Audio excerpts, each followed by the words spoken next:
वृष्णीनां प्रवरो मंत्री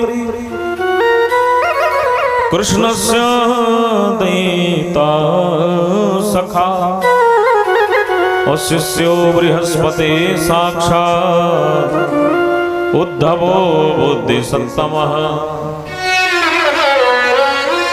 उद्धव जी बृहस्पति जी के शिष्य हैं, बड़े विद्वान हैं और वसुदेव जी के भाई के ही पुत्र हैं, भगवान के बड़े प्रेमी मित्र हैं।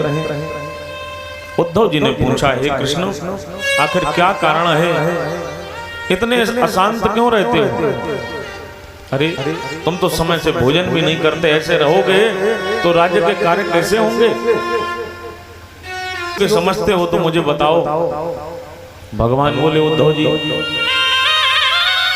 जब से मैं ब्रज से आया हूं, वृंदावन से आया हूं, तब से वो ब्रजमंडल में भुला नहीं पा रहा। वो वृंदावन, वो यमुना जी का पावन पुलिन, गिरिराज महाराज की तलहटी में घूमना, नित्य गेहूं को चराना, ये सब मेरे मन से नहीं निकल रहा है। ओधो मोहि ब्रज बिसरत नाही, हंस सुता को कमनीय कलरव, सगन तृणन की छाही। ऊधो मोहि ब्रज बिसरत नाही। वो भूलता नहीं यशोदा मैया का वो प्रेम। प्रात हो तो माता जसुमती, अति आनंद ही धावे, और ताजी माखन दही भात संग, अतित सहित खवावे। वो मेरे मित्रों का प्रेम आज मेरे मन से नहीं निकलता है।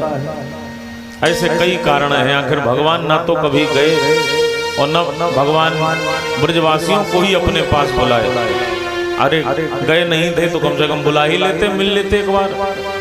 जो परसों का वादा कराए थे, वो परसों का वादा बरसों में भी पूरा नहीं हो सका।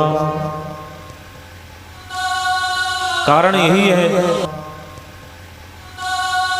कारण यही है कि मथुरा की लीला दूसरी प्रकार की है और वृंदावन की लीला दूसरी प्रकार की है। वृंदावन में कोई भी भगवान को महाराज कह करके नहीं बुलाता, कोई भगवान को आदर नहीं देता, सब कन्हैया कह करके बुलाते हैं।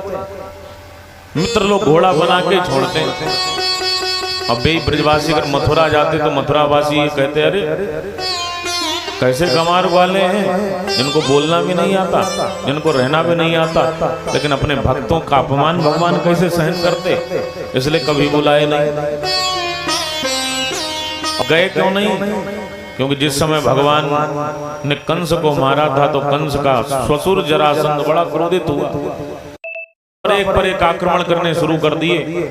भगवान को लगा यदि हमने वृंदावन से संपर्क रखा और जरासंध ने यदि हमारे वृंदावन पर आक्रमण कर दिया तो वृंदावन तो मेरा हृदय है, मुझे बड़ी पीड़ा होगी, इसलिए भगवान ना तो कभी गए और ना बुलाए। आज मन में आया, जब उद्धव जी ने पूछा तो कहा, भैया हम यही चाहते हैं कि तुम मेरा एक संदेश वृंदावन लेकर के चले जाओ। वृंदावन मेरा संदेश कह दो जाकर के हमारे मित्रों से, हमारी यशोदा मैया से, उन गोपिकाओं से। गच्छोद्भव ब्रजम सौम्यो पित्रोर्नौ प्रीतिमा बह, गोपीनां मद्वियोगादिं मत संदेशैर्विमोचय।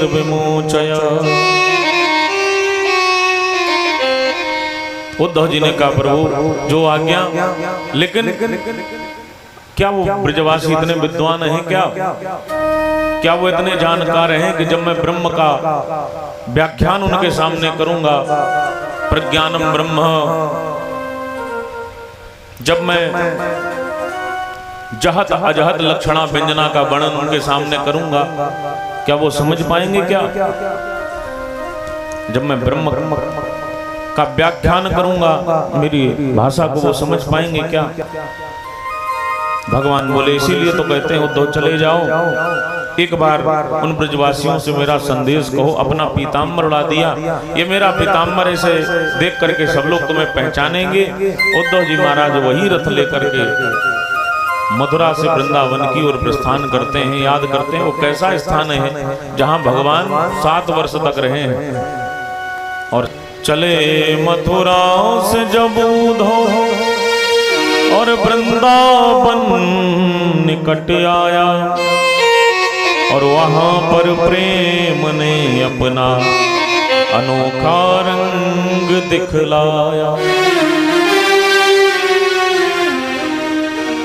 जैसे घुसे तो वृंदावन के वृक्षों से आवाज आ रही थी, वृंदावन के वृक्ष को मरवन जाने को, और जहां डाल डाले और पात पात पे श्री राधे राधे हो। चले तो वृक्ष झुक रहे थे, बिटप झुक झुक के कहते थे इधर आओ इधर आओ।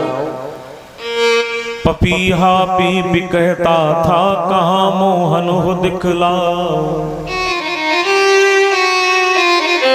भगवान के सखा आकर के वहीं वृक्षों के पास खड़े हो जाते हैं, पेश करते हैं। सायंकाल का समय था। उद्धव जी महाराज को देखा नंद बाबा ने, जैसे ऐसा नहीं देखा, ऐसा लगा हमारा कृष्ण आ गया। हृदय से लगाया रे कृष्ण। उद्धव जी मौन रहे। जब देखा अगर मन में आया पूछ देंगे कृष्ण कहाँ है तो बेचारे को कष्ट होगा, इसलिए मौन है। उद्धव जी ने कहा कि बाबा मैं श्री कृष्ण का साथी उद्धव। बिठा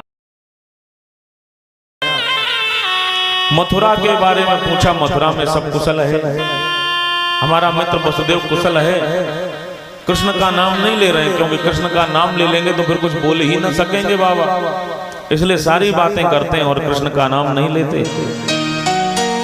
उद्धव जी महाराज ने कहा बाबा तुम क्यों इतना दुखी होते हो? तुम्हारा जो बेटा है ना वो केवल तुम्हारा पुत्र नहीं है, न माता न पिता तस्य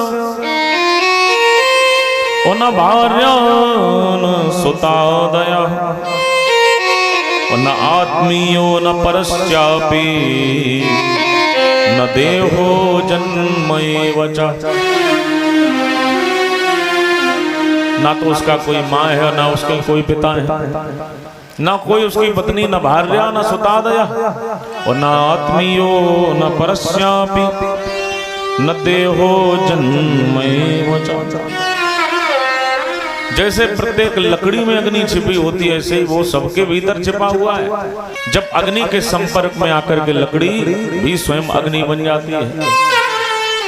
नंद बाबा बोले एक बात बताओ, किसी को प्यास लगी हो और कोई उससे ये कहे कि सब जगह पानी है, वृक्षों में भी पानी है, आकाश में भी पानी है, नदियों में पानी है, समुद्र में तो पानी पानी है, तो क्या पानी का ज्ञान देने से उस व्यक्ति की प्यास बुझ जाएगी? अरे उस व्यक्ति की प्यास तो तभी बुझेगी जब पानी मिलेगा। हमें तो श्री कृष्ण की प्यास लगी और तुम श्री कृष्ण का ज्ञान देते चले जा रहे हैं। इस ज्ञान से क्या वो प्यास शांत होगी? हमें तो केवल कृष्ण चाहिए। हमारा मन तो कृष्ण ग्रहित मानसा हो चुका है, इसलिए श्री कृष्ण चाहिए। तो भाव से यशोदा प्रणयमानानि पुत्रस्य चरितानि च शृण्वन्त्य शृणुया वा साक्षित् स्नेहश्रुत पयोधर। कृष्ण कृष्ण कृष्ण कृष्ण कह करके बैठी हुई हैं।